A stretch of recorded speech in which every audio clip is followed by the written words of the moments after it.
everybody, and welcome back to War Thunder. And today I'm going to be talking about some potential changes that could be happening in simulator battles, specifically the experimental setup 5_1. This is it's kind of like a modified realistic battle spawn point system added to simulator battles. There are differences between the two, but it is an interesting take on these simulator battles and how they were done previously. I haven't really seen a whole lot written or discussed about this. There is a couple of pages in the official forums. There's a couple of posts on Reddit. I've found absolutely nothing on YouTube, and it's not really something that a lot of people are talking about. I think that's really unfortunate because this is something that it, it it makes it more accessible. Uh, it makes it more fun, honestly. I played this. At the time I thought it was a complete fluke. I didn't I didn't actually know that they were trying to test this, and I was very excited to find out that this could be the future of what we're doing with simulator ground forces battles. Um, so there are a couple of things I want to talk about in this video. The first one being obviously what is this setup 5_1? What will it change? What kind of is it? And with that, then I want to talk about some of the stuff that really frustrates me about the current system of simulator battles, how they work, and then how I think this will affect and whether it fixes or still allows some of the problems I have currently, and whether or not it is the perfect solution or not. Spoiler alert, I don't really think it is, but I think it's the step in the right direction. And also kind of what we can expect in the future, some of the things that hopefully are changed. So first up, let's kind of talk about what is setup 5_1. I'll have a link in the description to the actual War Thunder forums. With that, they have some extra data on there that I'm not really going to be covering, so make sure to check that out. But the big thing is you get spawn points, and these spawn points do not uh, add. The only thing you can do is subtract from them. So no matter how well you do in the battle, you'll still only have the 1,000 spawn points you start out with. And this is the biggest difference between realistic battles and these new simulator battles in the setup 5_1. Secondly, each vehicle class or type has different spawn values, but it's not based on battle rating or effectiveness. It's based on the actual class of the vehicle. So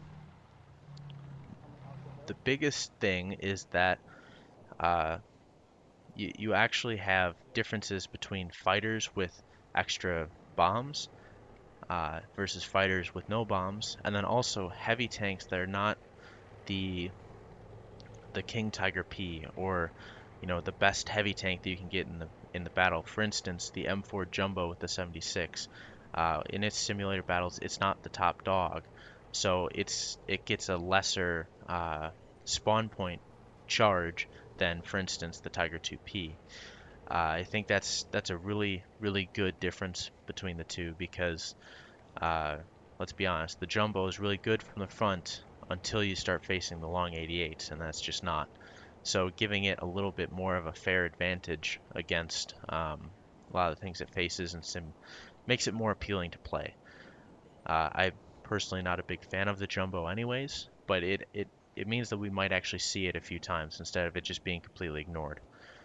And then also, it retains the whole medium tanks, light tanks, most tank destroyers get the 2 spawns instead of only 1, which I think is also a good thing because it encourages you to uh, really enjoy the tank that you're playing instead of, oh, I want to play the M4, but if I die in it, and I absolutely love the M4, I don't get to continue playing it. So that system still stands, and I think that's a good thing to carry over. It's one of the highlights of the current system is the whole being able to play some of the tanks I really like more than once. Uh, so that's really the kind of a really short summary of it. But seeing it in action, there's a lot of things that result from these changes. But before we really get into that, I do want to say the three biggest peeves of mine from the current system. And the first one being planes. I am not a pilot, don't like planes. That being said, I understand that they want to continue to keep these as combined battles, so my biggest problem is planes spawning in immediately. Uh, I don't like playing tanks and then immediately within the first 30 seconds being bombed by a plane. That's frustrating to me. It's one of the most annoying things that happens is everyone's all grouped up because there's only one or two spawn points and planes come in and just wreck two-thirds of the allied team or the enemy team. And it does two things. If you're the team being bombed, it puts you in a really bad position because suddenly the enemy team has a tank advantage on you, and also they are able to they're more likely to, I shouldn't say they're able to, they're more likely to take more advantageous spots on the map because you don't have the tanks to stop them from doing that. And also, they have a head start because if those tanks weren't heavy tanks, uh, if they're not heavy tanks, they can't respawn. But if they were medium tanks or light tanks, they respawn, but suddenly they respawn, having lost the 30 seconds where they're driving. In addition, they have to drive that same amount of time probably in an open field with planes flying around. I mean, it just puts the enemy team at such an advantage. And then also, if you're playing on the team that is killing, that has planes killing the others, it's taking away your points. They are essentially playing planes and stealing your kills. Or potentially, I shouldn't really say that stealing your kills.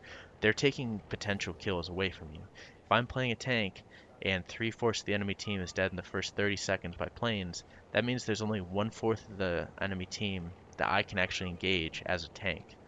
So you really, you're losing out either way. It's not a good system. Uh, is it the best idea to force these players to be like realistic battles and take a tank first? I don't know, but I do think that there needs to be some kind of way to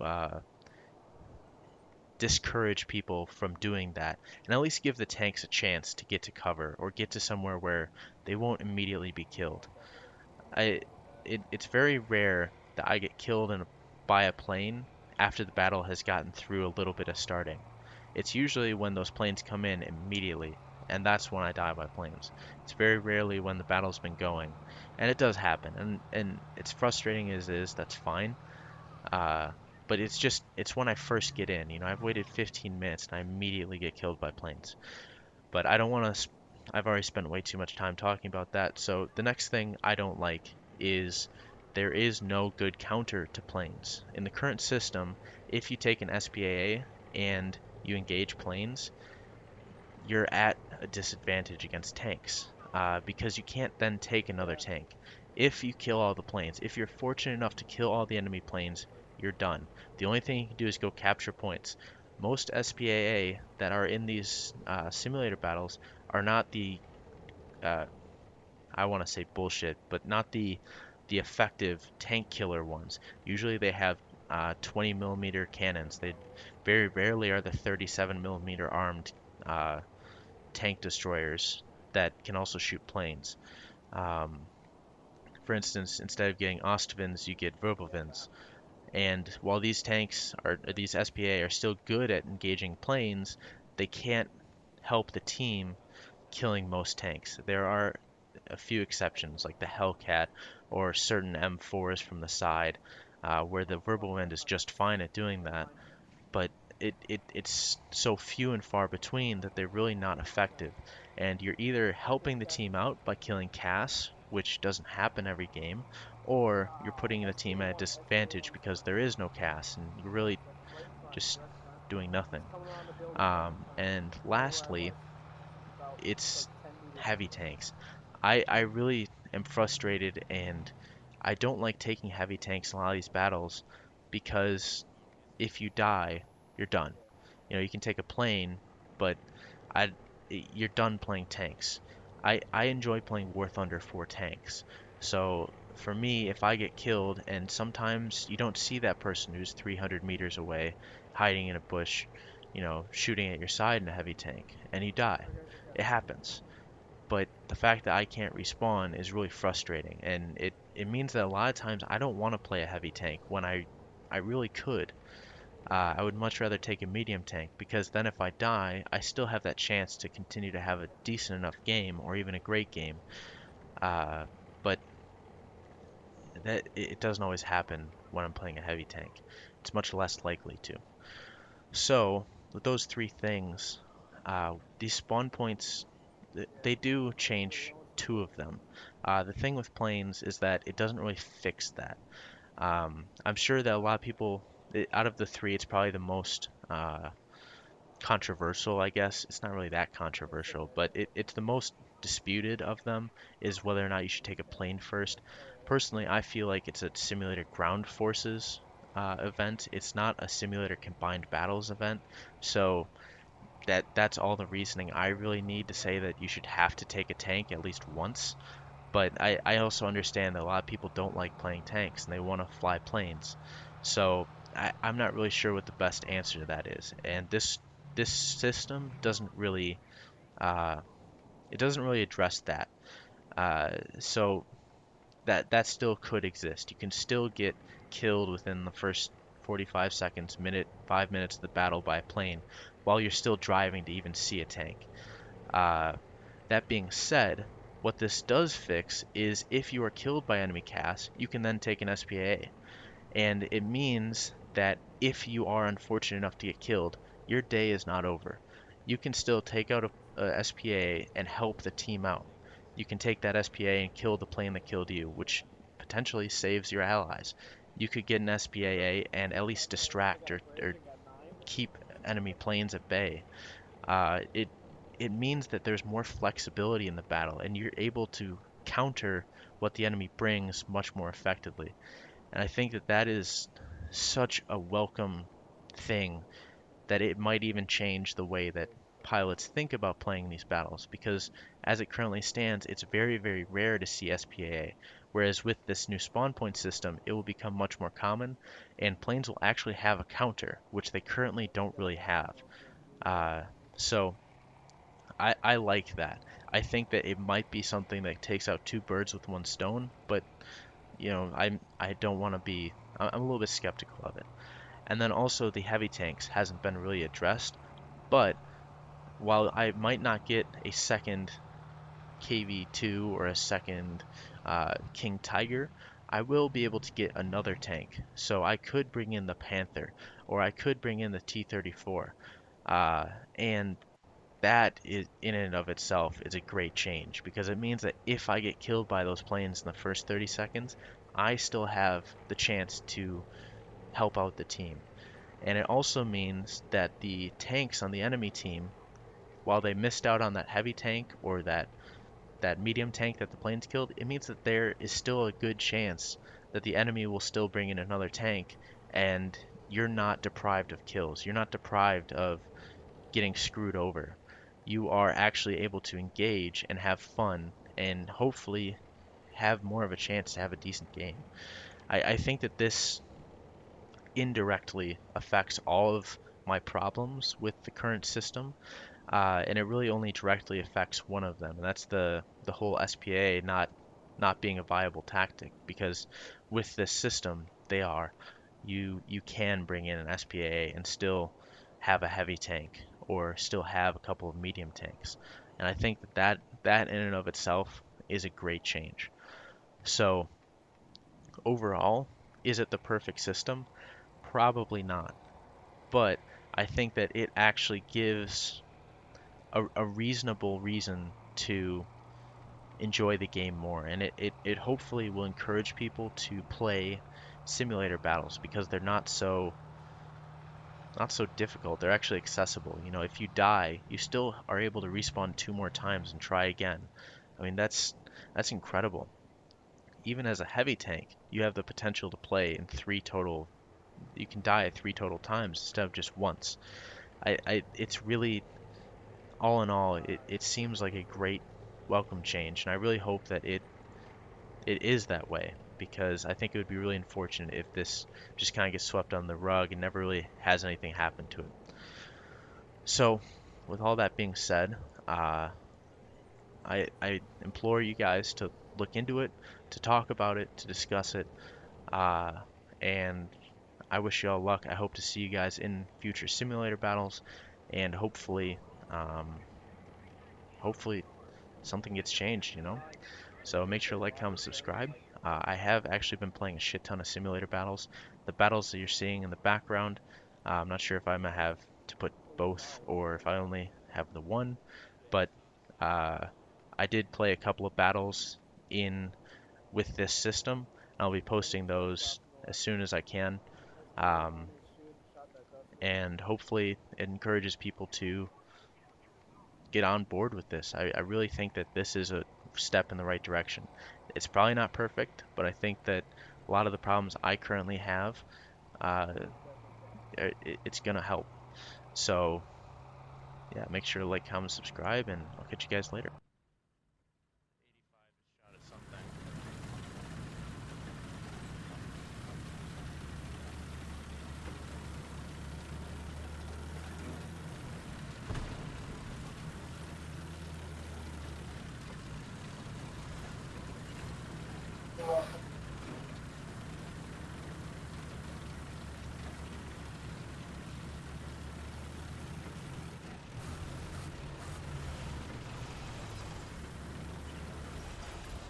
Moving in on B.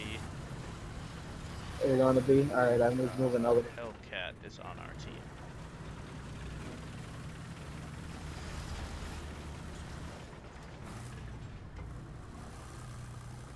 Charioteer going into C. Okay. I'm gonna follow him.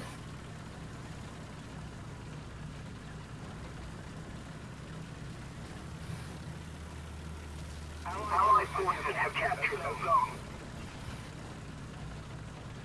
Attention! We designated green zone.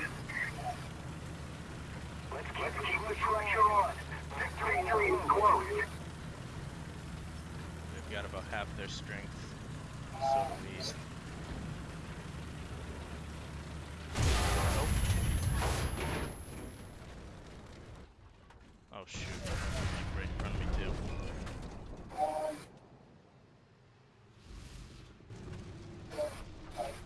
Oh, yeah, I would not have seen him. Alright.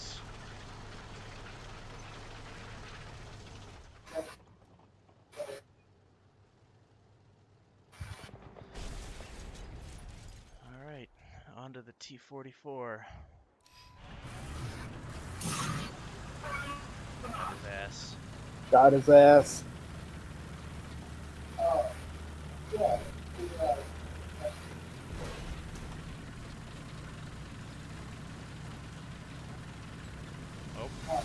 Mission accomplished.